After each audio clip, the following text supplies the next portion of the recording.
여러분, 백화점 하면 어떤 이미지가 먼저 떠오르세요? 확실히 백화점은 예전에는 고급 쇼핑 그런 장소의 이미지가 있었죠. 지금 같은 경우에도 필요한 물건을 사러 가는 곳은 아니죠. 뭐 선물할 것을 사러 간다든가 아니면 명품을 사러 가시는 분들도 있고요. 그런 쇼핑의 공간으로 바뀐 것 같습니다. 그러다 보니 백화점이 전반적으로 약간 올드한 이미지도 생긴 것 같고요. 아무래도 요즘에는 이커머스 시대다 보니까 그런 영향도 있는 것 같아요. 더현대라고 하시면 어떤 이미지가 떠오르나요? 조금 더 젊고 세련되고 그런 이미지들이 떠오르죠. 더현대는 어떻게 이렇게 큰 성공을 거둘 수 있었을까요? 머니스토리 김밥입니다.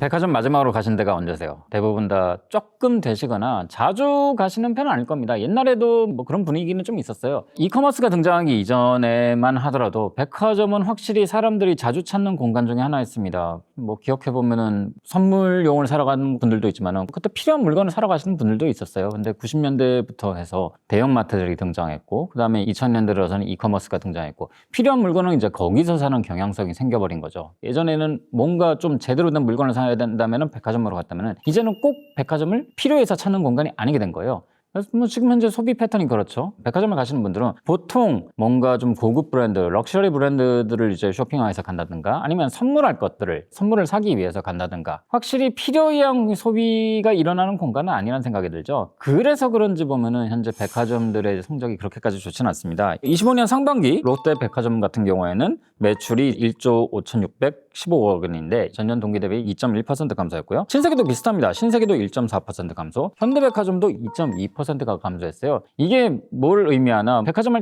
찾는 사람들이 줄었다, 백화점 매출이 줄었다라고도 해석을 할 수 있지만은 확실히 백화점이라는 공간이 필요성 소비가 아니고 뭔가 부가적인 소비, 약간 사치성 소비 그런 것들이 발생하는 것이다 보니까 23년 하반기 이후로 해서 경기가 지금 많이 죽었잖아요. 지금 경기가 계속 침체로 있는데 경기 불황이 영향을 미치지 않았을까 싶은 겁니다. 그런 영향성이 없진 않죠. 백화점의 노후와 올드한 이미지가 된 거, 확실히 백화점이란 플랫폼이 등장한 게 미국이나 유럽 같은 경우는 거의 150년 정도 됐어요. 우리나라도 지금 현재 백화점의 탄생만 기준으로 쳐도 100년이 됐고요. 백화점의 대중화를 기준으로 쳐도 거의 50년이 훨씬 넘었습니다. 그러다 보니까 백화점이란 쇼핑 공간, 그런 플랫폼이 조금 올드해진 건 사실이죠. 그래서 이거를 좀 변화시키고자 많은 백화점 기업들이 굉장히 많은 공을 들였죠. 그런 시도 중에 하나로 탄생한 게 더현대였고요. 자, 더현대가 언제 탄생했냐? 바로 코로나 직전에 탄생했습니다. 사람들이 굉장히 다 어려울 거라 생각했어요. 1번, 왜 여의도냐? 여의도는 뭔가 비즈니스 공간이라는 느낌이 있지, 금융의 중심지 이런 느낌이 있는 곳이지 뭔가 쇼핑을 한다는 그런 느낌이 있는 곳은 아니잖아요. 근데 하필 여의도에 세웠습니다.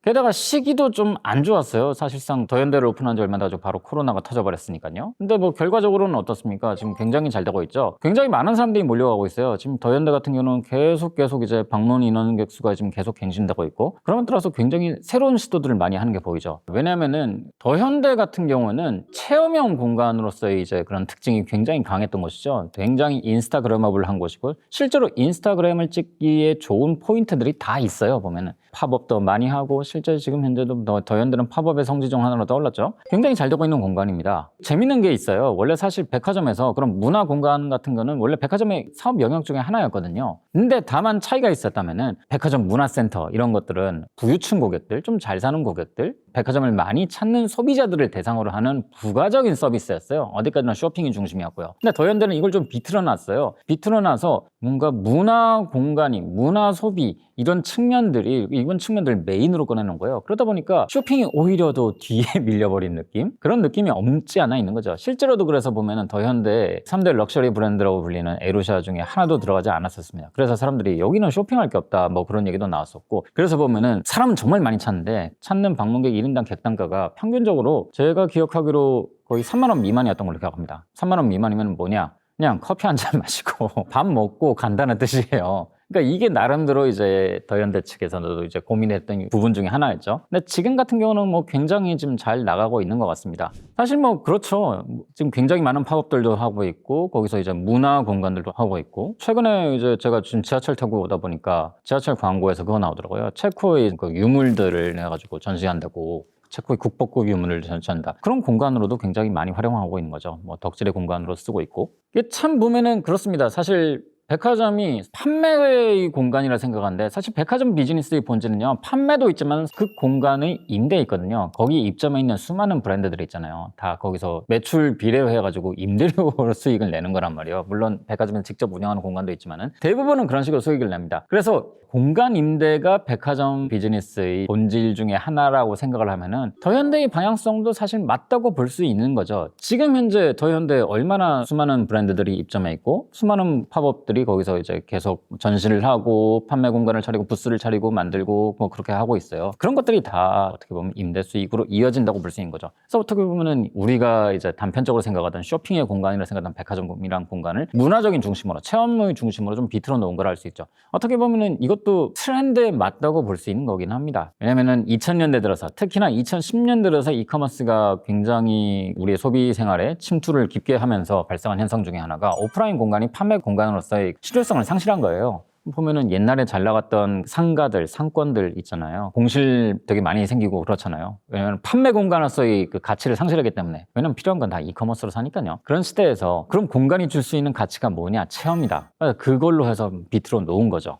지금 현재는 이제 더현대를 현대백화점 측에서 확장해 나가려는 시도들을 막 하고 있죠. 지금 현재 쇼핑 공간들이 다 그런 식으로 변하고 있는 것 같습니다. 예를 들면은 용산 아이파크몰이라든가 코엑스 스타필드라든가 보면은 예전에는 그런 공간들이 전적으로 쇼핑, 판매, 세일즈에 이제 주안점을 뒀다면은 지금은 그런 게 좀 많이 바뀌긴 했죠. 물론 여전히 세일즈는 판매하는 상품 판매가 많긴 하지만은 그쪽도 좀 카테고리를 좁혔어요. 용산 아이파크몰 같은 경우는 대표적인 게 반다이 남코몰하고 그런 취미 쪽 하비샵들이 굉장히 지금 많이 거기 밀집해 있잖아요. 뭐 그러다 보니까 거의 뭐 성지입니다. 그쪽 취미 관련해서는요. 거기 가서 건담 사시는 분들 많고, 그다음 미니카, RC카, 그다음에 레고, 닌텐도 가시는 분들도 많고 정말 많잖아요. 왜냐하면은 보편화된 상품을 파는 것보다 그렇게 특정 수요, 이런 사람들은, 이런 취미 수요 같은 경우는 사람들이 뭐 어떻게든 돈을 쓰거든요. 뭐 왜냐면 그게 자기의 이제 뭔가 스트레스 해소 수단이기도 하고 그게 자기의 취미 생활에도 하다 보니까 딴 부분에선 돈을 아껴도 이 부분에서는 돈을 쓰는 게 사람들의 취미 생활이란 거예요. 그러다 보니까 이런 쪽으로 아예 포커스를 좁게 가자는 겁니다. 스타필드도 비슷하죠. 일반적으로 이제 그런 쇼핑 공간으로 했다가 코엑스 같은 경우는 코엑스도 뭐 비슷합니다. 그런 취미 공간, 문화 공간, 뭔가 내가 덕질할 수 있는 공간, 그런 것들로 이제 많이 바뀌고 있잖아요. 그런 것들이 많이 들어가고 있고 그런 것들이 타겟팅 되면서 확실히 예전에는 보편적인 상품을 이제 구매하고 쇼핑하는 그런 공간이 아니라 그런 문화체험 공간, 그리고 나의 취미를 덕질하는 공간, 그런 공간으로 지금 이제 쇼핑 공간들이 발전하고 있다는 느낌이 드는 거죠. 더현대도 그런 방식으로 이제 해서 굉장히 많은 팝업들이 등장하고 어떻게 보면 그런 팝업이란 것 자체가 덕질을 위한 쇼핑이라고도 할 수 있는 거잖아요. 그런 점에서 맞다는 것 같습니다. 현재의 소비 트렌드가 그렇게 흘러가기 때문에 백화점도 그런 시도를 하고 변화를 하고 있다. 그런 것들이 보이는 거죠. 그래서 보면은 백화점은 표면적으로는 변하고 있지만 사실 그 본질은 변하지 않고 있다. 결국에는 백화점은 임대를 하는 것이기 때문에 거대하고 화려한 공간으로 사람을 집객시키고 그 집객시킨 공간에서 임대를 통해 가지고 임대 수수료를 받는다. 뭐 정확히 판매 수수료지만요. 아무튼 그런 수수료를 공유하는 공간이란 측면에서는 뭐 백화점의 본질은 여전히 크게 변하지 않은 것 같습니다. 그래서 더현대도 이런 방식으로 이런 시도가 앞으로도 계속 이어지지 않을까 싶네요. 자, 오늘 이렇게 더현대가 어떻게 성공했는지, 백화점의 변화가 어떤 의미를 가지고 있는지에 대한 얘기를 해봤는데요. 여기에 대해서 궁금하신 점이 있으시거나 재밌는 이야기가 있으시다면 댓글로 남겨주시기 바랍니다. 그럼 저는 다음 주에 다시 뵙겠습니다.